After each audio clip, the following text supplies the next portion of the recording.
Major labels in the music industry are responsible for a lot of the biggest hits we all listen to, but they aren't the only avenue for success. Just ask our guest this week, Bianca Atterberry, better known by her artist name, Blush. Bianca was signed with a major and has worked with tons of superstars, including Meghan Trainor, Macy Gray, Chris Brown, and more. But when she felt she wasn't getting the help she needed, she shifted gears and signed as a writer with Disney, whose music division is a bit more boutique than the larger publishers. She's never looked back. Bianca joins us to talk about her experience navigating contracts, sessions, and how ultimately she found the opportunity to do what she wants to do on this episode of The Big Break.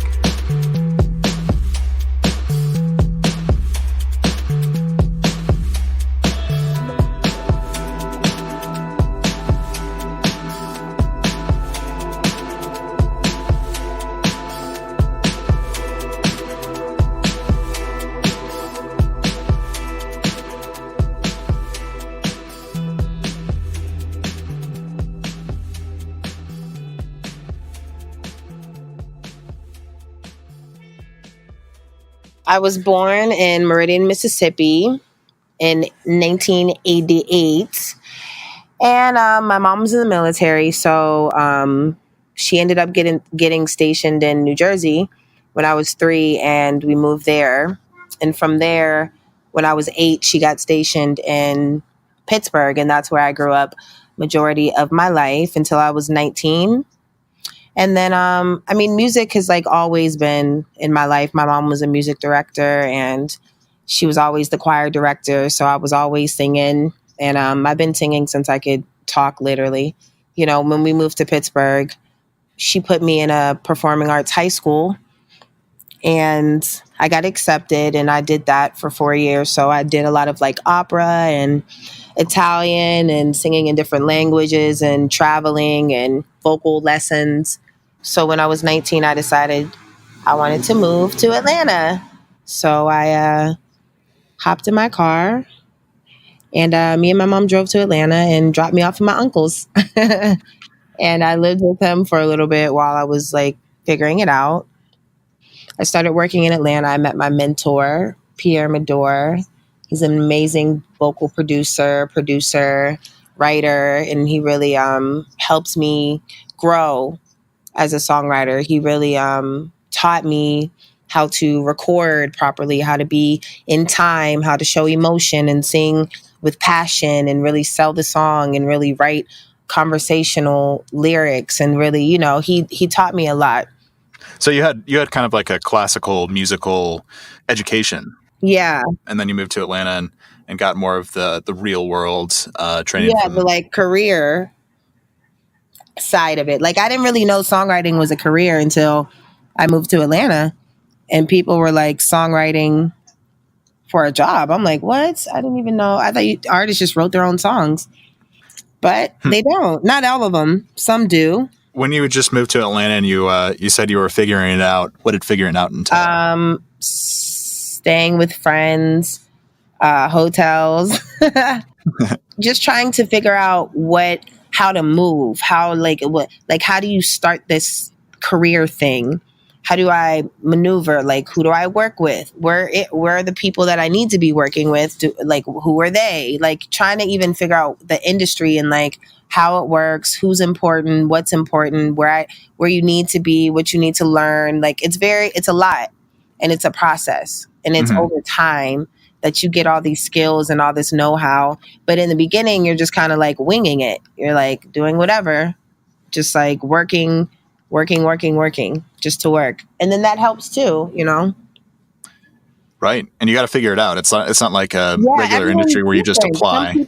Some people get blessed with meeting, Timbaland at a studio, or just happening to be in the same hometown and meeting somebody and getting on like that. And then people have to go room to room to everybody gets in differently. So there's no real strategy to it. It's just going where your heart is taking you and where your gut is telling you to go. And when you do that, then you get where you need to be.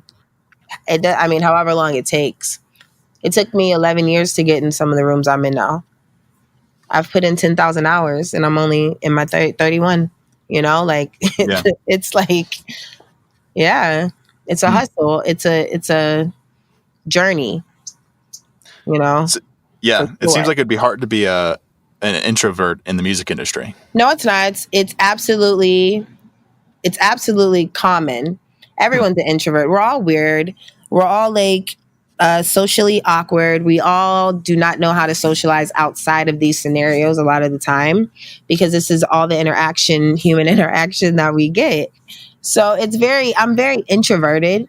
When I'm at home. But, as a creative, because that is your passion, when you're in those environments, you are out of the, you're an extrovert. You can socialize, because you're having a moment. Right. But outside of that, yes, we are all introverts. Interesting. Yeah. So once you started to get into these rooms and forming these relationships with people in Atlanta, when you're still kind of figuring out and you're getting your feet underneath you, what did you end up doing? We start getting sessions, and I work with him a lot. He had relationships because he had done Omarion Marcus. He had been working for a while. He was part of like Corner Boys with Rico Love, so they had a lot of cuts. So he had relationships, and I got placements. I got Tanisha Kelly was my first placement. And then Jessica Mayboy, some Sony Australia. But, you start getting placements and you start working with different people. And then I ended up working with an artist who, the mixtape we did got her a deal. And she was on a reality show. So, that worked out and opened a lot of doors, because I did majority of the songs on the album. So it was just a segue. It's like working here, being at the right place at the right time. People talking about your work, people referring you, getting your hours in with independence, learning, how to be in sessions. There's a lot that happens in that process. What do you think Pierre saw in you when he kind of took you under his wing and into his kind of as being your mentor? I mean, I was bold. I reached out on MySpace. Like, I was just that's how we connected. Before I even moved there, I reached out on MySpace and I told him I looked up to him and I loved his work. And, he was like, when you get here, let me know. And we connected. And I think he just saw the potential because he had worked with so many dope people and he saw the potential in me. And he really helped me fight for it. He didn't give up. You get on this album with K. Michelle and you get a good portion of cuts there. What happens after that? I was ready to go. I was like, I want to do country. I want to do pop. I want to do more stuff. Like, I've done this. That's really I do everything. I grew up listening to Pink, TLC, Shania Twain, No Doubt, Good Charlotte, Leanne Rimes, Jewel. You know what I mean? I'm all over the place. Mm-hmm. So I wanted to create more types of music. So I moved to LA, got my Sony deal. I got my first publishing deal. And then I was like, I'm moving to LA, sold everything in the house in Atlanta. Put the car on one of those, you ship it over. Takes a week. And then got on the plane. So what was that like getting the Sony deal? It was amazing. I mean, you don't really know publishing. You're like, what? It's a deal. It's a deal. What the hell? I'm signing a deal. That sounds amazing, but it was a lot of expectation that wasn't realistic because it's still a hustle. And there's a lot of promises people are going to, make. But ultimately, it's all about your hustle and your work ethic and your relationships because they don't have to do anything for you. It's literally a loan and people need money. Creatives need money to survive. And it's very hard to survive doing both. A regular job and this is just impossible. You need to be able to put in as many hours as you can. You need to be able to be called on the spot. You need to be available because, it's your time. Yeah. So it was amazing in the moment because I felt accomplished. It's a deal. No one in my family has ever signed a deal. Yeah, it's definitely validating, right? Yeah, it's very validating. And it's very okay, cool. I'm on the right path. Someone's willing to invest in me, then I must be worth it. It's interesting that you say it that way too. It's like that someone's willing to invest in you, because it is. I mean, that's what that's the bet that the publisher is making, is that that's how they think. You're an investment, and you have to hold up your end of the bargain. Sometimes we forget that. It's like, you do have requirements for this money that we are giving you. It is a loan. It is not a grant. But you learn that over time. You'll learn that. It would be nice to know that beforehand. When you don't have the knowledge and you come from just like, you don't really know. You don't know you're getting screwed over until it's over. And then you've already signed it, so you have to live with it. Now that makes you learn what you signed. That's what I learned. I'll never not know what I'm signing again. Yeah. And that's not on them. It's on me. Because I want this. So I need to know what I need to know. I need the knowledge. I need to be wise. And it's hard to come by that knowledge before, like you say, it's you've been through it once. Yeah. I think it's important, but everybody doesn't see it that way. But I do. So I spread it. If I see somebody making a wrong move, I'll help them. As much as I know, as much as I can. I don't know everything. I know enough. Yeah, I don't think anyone knows everything in the music industry. Yeah, it keeps changing. Everything, the rules keep changing. Things keep happening that are different. Nobody saw all these streaming and all this stuff coming. So moved to LA. You want to try some different stuff? Because in Atlanta, you were writing mostly what kind of music? Urban, just like urban R&B hooks. Right. I mean, Atlanta's a great music town, but it's very set in that way. There's not a lot of latitude, right? So you come to LA and did you kind of find some new avenues to explore doing that? Well, yeah, I started working with different types of producers, getting in with bigger names, bigger projects. And I did the second album and I executive produced it. So that was like the biggest album. So that opened doors as well. And I started to travel to write and went to Copenhagen, and then I got out of my Sony deal. And then that's when I got my first pop song from Meghan Trainor. Which one's that? Friends. Okay. And so I ended up signing to Disney after I got out of Sony. It was like 6 months later. And that's the only publisher I wanted to sign to. Why that distinction? Well, at the time, I just felt like Sony was Warner. Warner was Universal. It was all the same to me. Disney had minimal writers. They had like 15 writers, very boutique, very, it's Disney. To me, that's just like massive. Yeah. The brand is massive. There's many opportunities for different,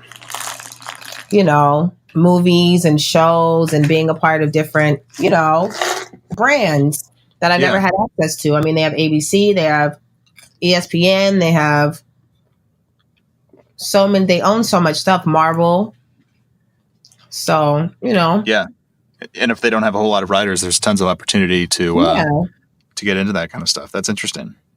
So, and, they really listened to my music. They really weren't on their phone. They weren't sending emails. Like, they really listened and they were interested immediately. So it was good. And now I've grown and want something more. That was great. Yeah. It just doesn't stop. There's so much to do. Yeah. And you've been in the industry probably for 11 close years? to 11 years. Yeah. So a little over a decade. So, I mean, you've definitely seen it change and go from the days of like 2009 and 10. And now we're here in like you say, the streaming age. So like what other things are you trying to explore as far as, you got different genres, like you said, you got a pop hit. So what's coming up next? My artistry. Oh yeah. Mm-hmm. I finished my EP and it's very beautiful. It's very sonically pleasing.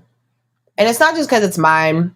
I just was like, it was a very effortless project to put together. And it touches a lot of people. It's more about the reaction of other people that I feel like is important. And I feel like right now it's very open for people to find their tribe. And everybody doesn't have to be the biggest star in the world. You could just be the biggest influence in someone's life. And I think that's what songwriters are starting to realize, that I don't have to be it can be whatever it needs to be, as long as you allow me to be in my artistry and, you know, share my story and it be okay. A lot of songwriters are doing their thing now because we can do it too. There's a 50-50 chance. There's a 50-50 chance a huge star could put out a song that nobody likes and it doesn't work. And then nobody that came from nowhere could put something out that touches the world. Do you think that's easier for songwriters to kind of make that step into becoming their own artists nowadays than it was, say, 5 years ago? Oh, for sure. Yeah. Yeah.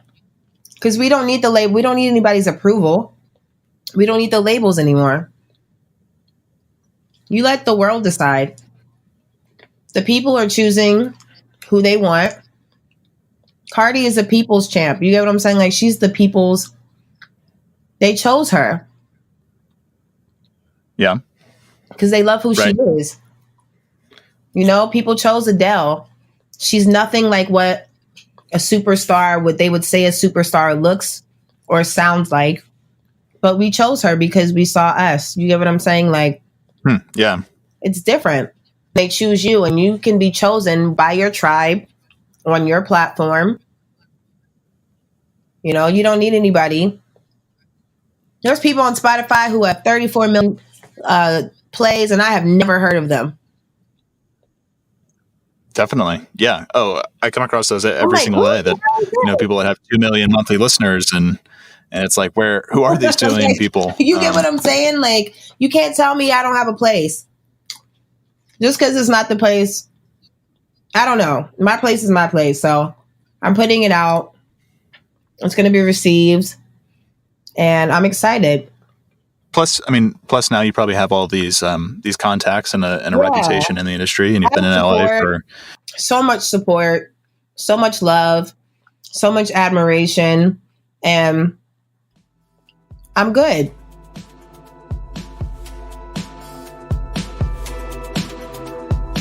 As a growing artist or songwriter, keeping royalties coming in is important for keeping the bills paid. It's also important to keep an eye on those royalty payments. A lot of people we worked with here at Royalty Exchange were having a tough time making sense of the royalties they were getting paid. So we built a free tool called Know Your Worth that automatically analyzes every royalty payment made on your music. It breaks it all down in an easy-to-understand analysis with some insights that would be impossible to find elsewhere. Plus, it connects you with the thousands of investors on Royalty Exchange and allows them to make you offers on your music. So far, musicians have raised over $1 million for new projects, new ventures, and a whole lot of other things just through the Know Your Worth app. If you're earning royalties, you should be keeping track of them, and Know Your Worth makes it easy. It only takes about 3 minutes to connect an account, and the tool will automatically update over time. Just visit worth.royaltyexchange.com or find the link in the show notes to get started. Now, let's get back to the interview.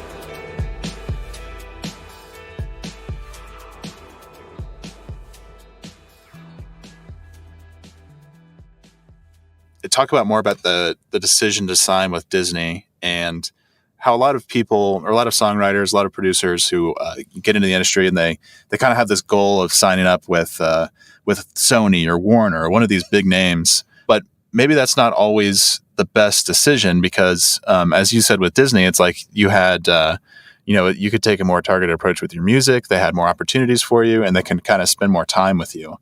Could you talk more about that and what your thought process was when you were looking at different publishers?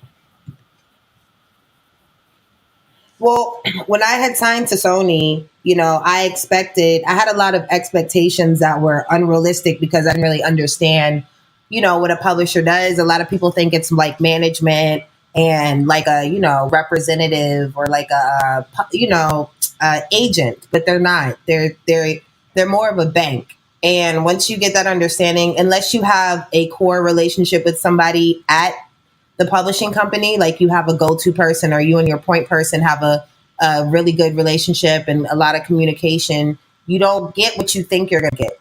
And my thing was, Sony has like 2,000 writers. You know, they have a lot of writers. They have a huge catalog, and they didn't have the manpower to sustain feasible relationships with everybody. You know, so, 2,000 writers, 20 people on staff is like, it's unrealistic, unless you're like pushing out number ones, or you're like in the, unless you're like popping per se, they didn't give you attention. And I needed help. I needed guidance. I needed understanding. I needed leadership. And I didn't get that there. I was kind of on my own. So I had to learn how to do it for myself. And so, signing to Disney, I put in my head the next publisher that I was going to sign to was going to be a smaller company, because I didn't want to be lost in the sauce. I didn't want to be a number. I didn't want to be a callback. And we'll call you back after we finish all this stuff, that these people are doing amazing things. We'll call you back after we handle them, you know? And, when I signed to Disney, I had already like done a lot, gotten the Meghan Trainor placement, and I was moving more over to the pop side. I was doing more pop sessions, and I was creating more pop music. So when I went to Disney, I had the catalog, I had the songs, I could play them that interested them in me. At that time, they only had 15 writers, and that appealed to me because, that means that I would get more attention and more work and more understanding, and also under the impression that it's, it's Disney. So it's like, well, this is amazing. I'm a part of this huge, massive company, which is amazing. And, I'll get to experience different types of music for like TV shows and campaigns and Disneyland and Disney World, and songs that only play in those places. And, there was a lot of different opportunity. Definitely. So I just think it's important to know that if you don't have a guy or a girl in your corner at these publishing companies, then you're not going to get what you think you're going to get. If you expect a manager, somebody out campaigning for you, I mean, they're going to definitely, if you're hot or you're doing your thing or you're working and you're out here and your name's out here, they're definitely going to ride the wave. I mean, labels do it, publishers do it. That's just a part of the game. But if you're not working while you're on that wave, then, it's still up to you, basically, It's an interesting comparison that you have with calling the publisher kind of a bank as opposed to a manager or something like that. Yeah, think of it as a loan. It's a loan. Like, you got to pay it back eventually, and it's a contract. So contractually, it doesn't say that they're going to do those things for you. It only contractually says what you owe them back and what the deal is on this money that we're about to give you. Yeah. It doesn't say that we're going to change your life. That's not in the contract. It doesn't say we're going to put you in with the hottest artist. It doesn't say that. So you have to be mindful of that. You are what you sign. You're going to get what you agreed to get. So, remember that. And it's a melting pot of songwriters. If you're not, delivering, then to them, it's not you haven't held up on your part of the deal. Yeah. And that's really how you have to look at it. Cause you could be like, well, I did sign this and you guys haven't helped me, and that's not what it's about. Like, you signed a contract. This is what your deal says. And if it does not say that we're going to change your life, put you in with the biggest artists and help you with your finances, help you budget, that's not in the contract. It doesn't say if you spend this $300,000 in 6 months, we got you. It does not say that. Right. So, just be mindful. You have to understand what you're signing. Yeah. Yeah, they get in a lot of hot water if they said we got you after 6 months on this deal. You know what I mean? But if you deliver, if you deliver on your contract, then and deliver is very loaded. For Disney, delivering is song, lyrics, split sheets, audio, signed split sheets, agreed, everybody involved in the song, that's a delivered song. Yeah. You know what I mean? Like, some people don't know that either. That's in the contract. You have to deliver these songs. They have to be able to, register these songs, use these songs. Everybody has to be accounted for. These are all things I learned along the way that a lot of people don't know. Your song is not delivered if all the contracts aren't in and it's not licensed, regardless of if it's out or not. What other things have you picked up along the way that either you didn't know before or other people might not know now? I got executive producer credit and then get executive producer points because I didn't know that executive producers got points. I was just happy to be like doing all this amazing work on this project and, I'm an executive producer, and it's like I didn't handle the business because I didn't know better. Mm-hmm. And nobody was trying to tell me everybody's not going to want to help you. Everybody's not going to care what you don't know. So I didn't know that I was entitled to that for the work that I was doing. So I got credit, but I didn't get points. And sometimes that works out, but for the artist that I was working for, it wasn't in my favor not to get the points because the name wasn't going to... Yeah, there wasn't a trade-off there. Further. You know what I mean? It wasn't going to do anything more for me than I would rather have had the points. Right. Yeah, generate some income as opposed to, build your reputation by having your name tied to this person. Yeah, by having my name attached to that, because that didn't take me where I am now. That was a stepping stone for sure, and I'm grateful for like being able to experience and be a part, learn these things and make those mistakes early on. And, at a higher level. But, yeah. Well, that makes sense. I mean, it's interesting for a songwriter to be in that position where you have to make the decision of, do I want to earn money on this or do I want to earn reputation? And, early in your career, I'm sure it's a tough thing to do, especially if you don't have much of a name. It's hard to be a bulldog and say. Well, and I learned that too, though. It is okay.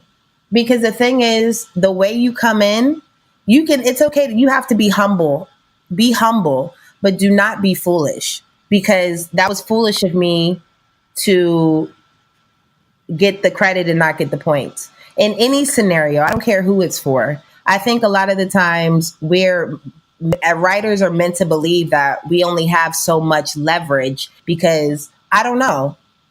But we have all the leverage. We wrote the entire song. Nobody's going to remember the beat. Everybody remembers the lyrics and the melody.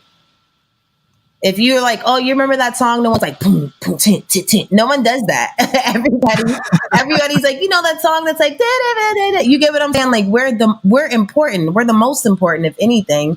And I've learned along the way that I've cut my nose off a lot of the times being afraid to lose an opportunity or to upset somebody who's getting a salary. One, these people who are telling you how much you're worth are getting a salary. We're working off of commission and hope. Okay. So it's like, you need to tell people what you're worth. Do not allow people to tell you what you're worth.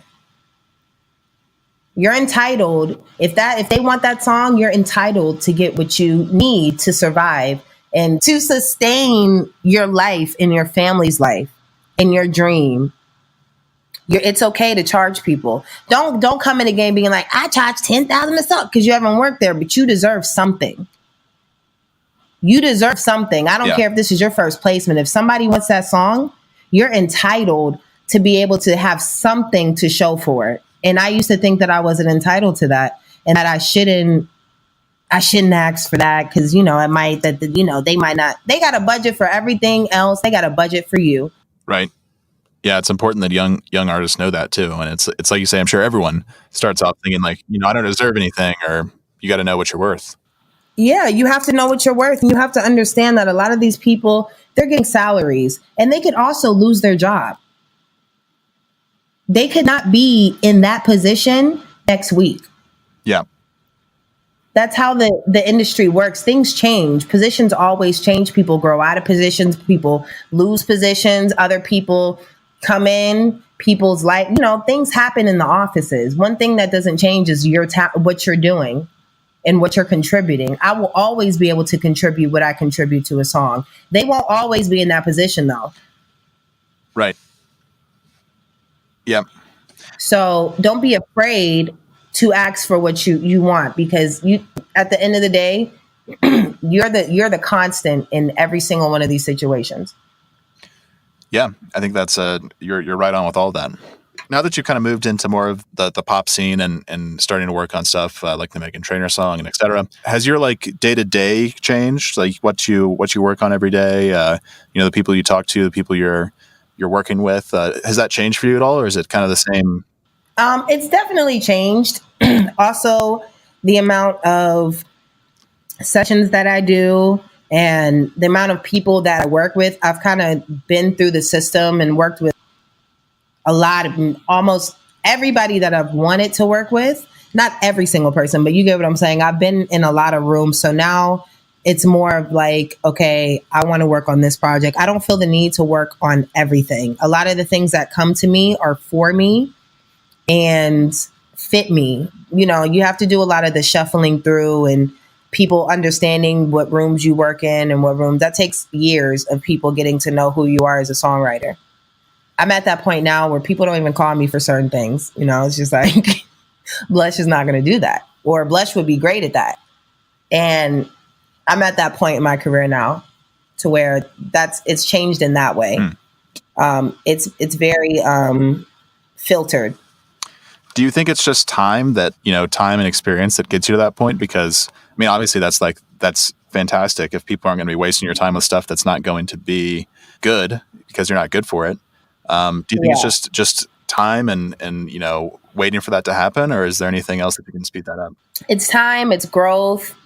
It's there to me there's different types of songwriters. You have legacy writers that'll be writing for the rest of their lives because they're timeless and they're chameleons. They can be in any room, write on any artist. You have your Dianes, your James Fauntleroys, you have your, Dreams, you have your Sean Garrett's, you have your, there's legacy writers who will always be songwriters. Babyface, you know what I mean? Like there's so many, and then you have your trendy writers, writers who can come in and have their moment. I feel like T-Pain was one of those writers. Like he's amazing.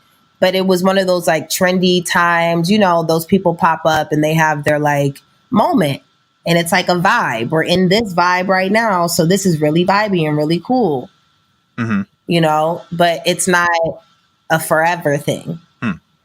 So it's like, I think once people figure out what they really need you for, they'll put you in place.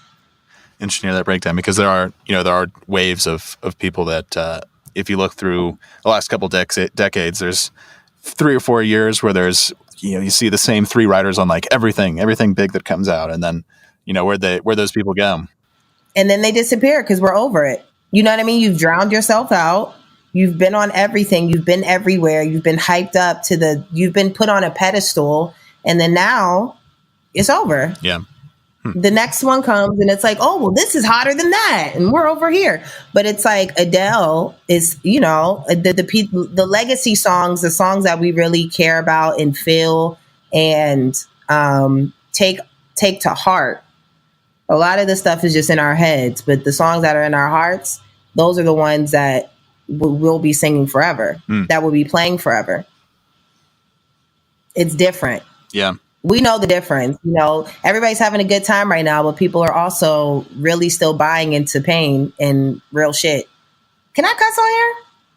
Oh, yeah. This is an explicit podcast. Oh, damn. Thank you. I didn't even know. I've been holding back. I'm like, shit, I don't know who's going to be listening. No, you just have to mark it with explicit and it's all good. Amazing. Well, I know we talked a little bit more about earlier we talked a little bit about this, but what are you working on for the next year, next 2 years? What do you got going on?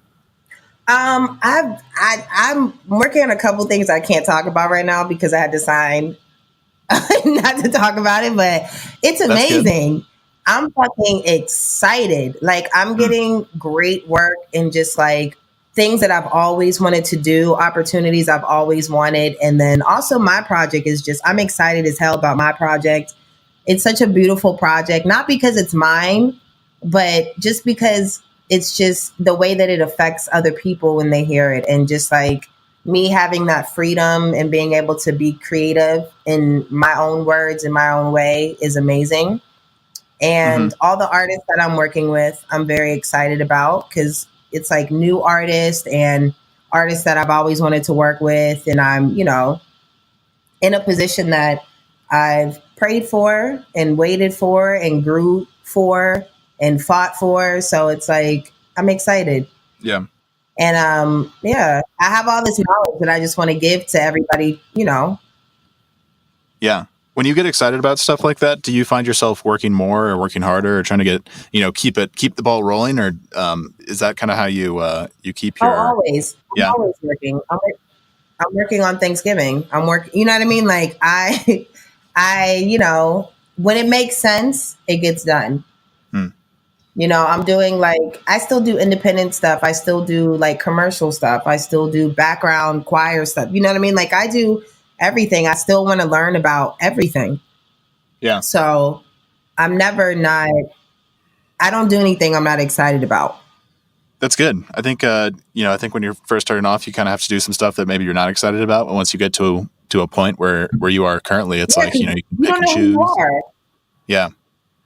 You get to the point once you figure out, you have to figure out what rooms work for you and what rooms don't. You have to figure out what production works for you and what type of producer works for you. And, you have to, it's a muscle. I can walk in a room and do a song in 30 minutes now. I've always been fast. I haven't always been that fast, but it's a muscle. I've just grown to be able to understand what rooms I'm in and how to control the room and how to be the songwriter that I am so that I can deliver what I do Mm-hmm. in any scenario. But that's a muscle. It took years.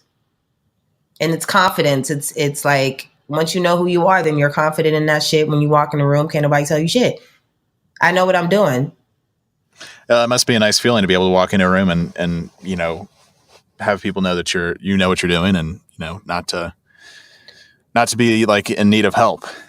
Yeah, and then also the way that I get introduced into the room, I already know that people respect me before I walk in the room because I've been able to just, you get what I'm saying? It's like if you walk in the room, someone's like, yeah, my homie's about to pull up, they're amazing, they're this, they're that, they've done this, they're like family to me. It's like you're gonna respect that person a lot more when you meet them. Yeah. And that's important too.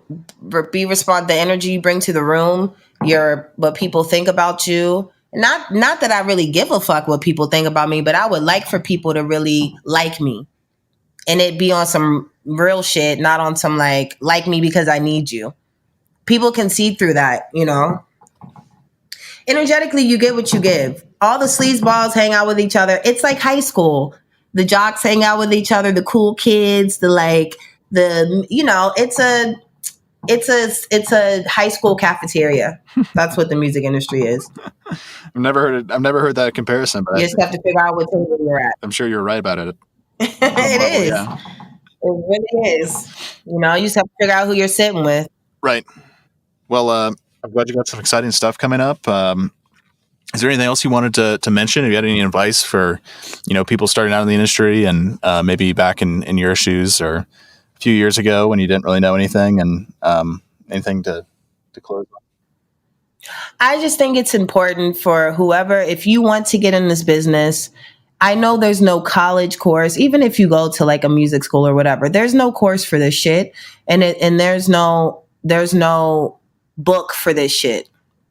So it's like, if you want to be a part of this, you need to be in this. You need to be mentored. You need to find somebody who you can trust, and you need to know who you are. If you don't know who you are, you're going to be thrown all over the place. It took me a minute to find out. I'm not saying you're going to figure it out overnight, but the thing is, make that your ultimate goal. Who you are as a songwriter, what you represent, what you want to represent. What's your goal? Are you a legacy writer, or do you want to be a trendy writer? And that's okay if you want to be both.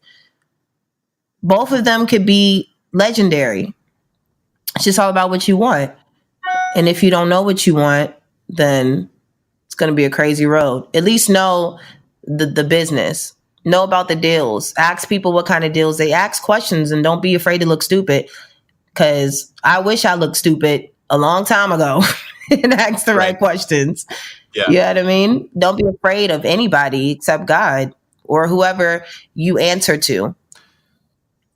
None of these people know shit until they know shit. Nobody knows shit. I don't know shit. No, but I'm still learning. I'm still a student. The person teaching me shit don't know shit because they still got to learn shit. Yeah. You know what I mean? So don't get caught up in the hype. Don't get caught up in the status, because status changes. People could be on top of the world today and the most hated person in the world tomorrow. Don't get so caught up in who everybody is. To get caught up in how people make you feel and energetically what people bring to you.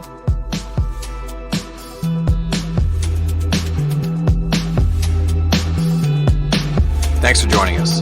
Be sure to check out Bianca's social media pages linked in the show notes to keep up with her upcoming projects. If you know someone who would enjoy Bianca's story, share this episode with them. And be sure to tune in next week for a brand new episode. Until then, take care.